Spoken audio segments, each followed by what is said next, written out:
Marap por vida. Spanish for life means gang. The world's most ruthless gang makes you say this word while recruiting its members. We are taking you to the most dangerous streets of Central America. El Salvador, Mara Salvatrucha, also known as the MES 13 gang. Let's briefly tell the story of this ruthless gang that is remembered with fear. Mara Salvatrucha, or Salvadoran gang, is not only a criminal organization, but also parts of a society, a culture, and a complex story. After the civil wars in Central America, migrations to the USA had begun. Salvadoran immigrants had also settled in the country with the dream of building a better life. But in the 1970s and 80s, Salvadorian refugees were denied asylum in the USA. That's why they had to live undocumented in America. This Hispanic community living undocumented was seriously racist and excluded Salvatrucha. The gang also emerged to protect Salvadorans in Los Angeles and California.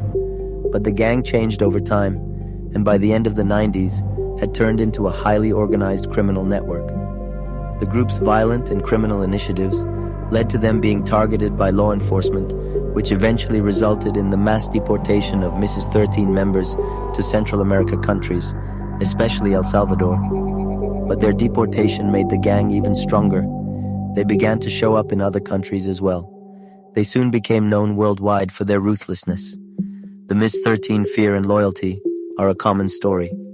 Gang members cover their bodies with tattoos that show their loyalty. But there are also more difficult conditions to join the gang than getting tattoos. The persons who want to have to be beaten by the members for 13 seconds. At the end of this, if they can stand up, they are qualified to join the gang. It is estimated that MES 13 has about 30 to 50,000 members. About 10,000 of them live in America. The rest are in El Salvador. Therefore, El Salvador's biggest problem for 10 years is not just MES 13. Their rival, the 18th Street Gang, is also very large. It is estimated that there are about 30,000 people. When these two gangs meet, the place turns into a war zone. On March 26, 2022, El Salvador experienced one of its bloodiest days. 62 people lost their lives. The president declared a state of emergency after this incident. The government started rapid operations and arrested 55,000 people. Since March 2020, at least 70,000 people were arrested because of gang membership. Regent Bukele was elected as president of El Salvador in February of 2019, and the largest valley fought against gangs.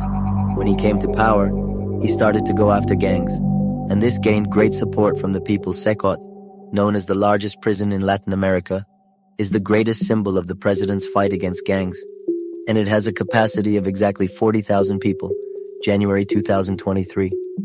It was opened by President Regent Bukele as a high-security mega-prison. It has a video on his account.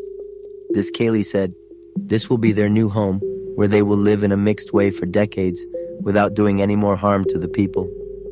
Secot's first convict transfer took place in February. 2,000 gang members were seen half-naked with their hands tied after the strict measures taken in El Salvador in 2022. It is stated that the number of murders decreased by 38% in 2021 compared to the same period.